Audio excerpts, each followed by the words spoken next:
Merci d'avoir accepté cet entretien.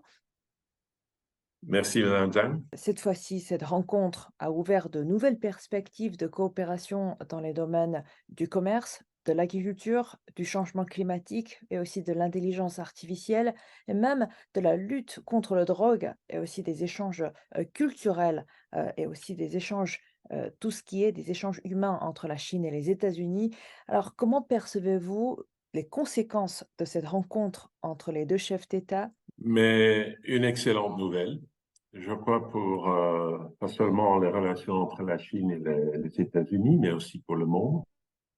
Les deux superpuissances se parlent de nouveau, mais ne se parlent pas seulement par des intermédiaires, mais directement au niveau des présidents.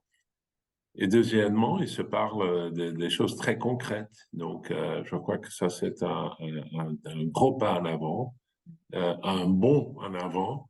Et je m'en félicite et je crois que le monde entier s'en félicite, je crois, de cette rencontre. Maintenant, ce qui est très important, c'est que ça se concrétise dans des choses tangibles, concrètes sur le terrain. Il y a aussi maintenant, ils ont parlé des contacts militaires, donc ça veut dire ce qu'on appelle les mille to mille, hein, c'est très important. Ça veut dire que quand même, de temps en temps, euh, il y a des manœuvres militaires. Hein. Bon, je crois que c'est très important d'avoir une ligne ouverte entre pas seulement les présidents, au niveau opérationnel, au niveau militaire. Je crois que tout ça, c'est plus enfin, que j'attendais en fait Mm. de cette rencontre.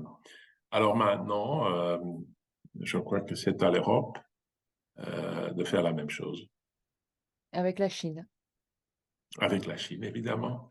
Dans son discours écrit lors du sommet des chefs d'entreprise de l'APEC, le président chinois Xi Jinping a affirmé, je cite, «L'Asie-Pacifique ne peut pas et ne doit pas être réduite dans un champ de bataille des jeux géopolitiques, encore moins de s'engager dans une nouvelle guerre froide et un affrontement des camps». Alors, comment interprétez-vous cette phrase? Mais de nouveau, je crois que c'est un sentiment qui est partagé de part et d'autre. Donc, c'est évidemment ce que Monsieur le Président Xi Jinping a dit est tout à fait exact, mais je crois que vous allez entendre le même son de cloche du côté des Américains. Si ce n'était pas le cas, alors il y aurait un problème. Mais maintenant, je crois que j'ai entendu hier soir aussi président Biden à la télévision et j'ai entendu le même ton, le même son, si je peux dire ainsi. Euh, euh, non, je crois qu'on doit revenir sur les années où on a travaillé bien ensemble, la Chine et l'Occident, et surtout dans le domaine économique. Mais si on travaille bien dans le domaine économique, ça aura aussi un impact sur les questions politiques qui se posent. On est dans je ne suis pas pessimiste, mais je crois on vit dans une époque de grande tension. Je crois que le monde est en train de se réinventer un peu. L'ordre mondial est en train de se réinventer.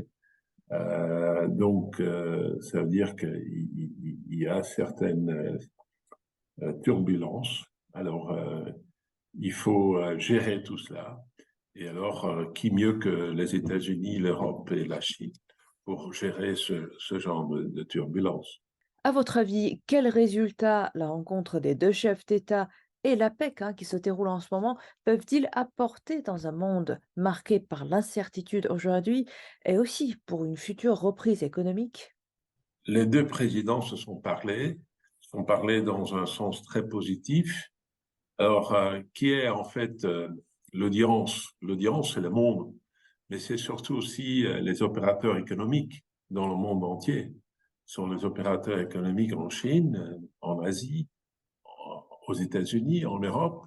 Hein, c'est eux qui prennent les décisions concrètes dans les affaires. Et je crois qu'ils ont reçu quand même des signaux très positifs du sommet de San Francisco et aussi du sommet de l'APEC. Donc, ils vont interpréter ça d'une façon, j'espère, positive, et ils vont aussi traduire ça dans des décisions, je dirais, dans le sens qu'un plus grand engagement économique et commercial entre la Chine et le reste du monde, dont évidemment les États-Unis et l'Europe. Pour moi, ce n'était pas un détail, mais je crois que le fait que ce forum se tient aux États-Unis, en San Francisco, en Californie, qui est un peu la fenêtre sur l'Asie, c'est pour moi assez significatif. Donc, pour moi, que les deux présidents se rendent compte de l'importance historique de la rencontre et qui se tient à San Francisco, c'est un hasard évidemment,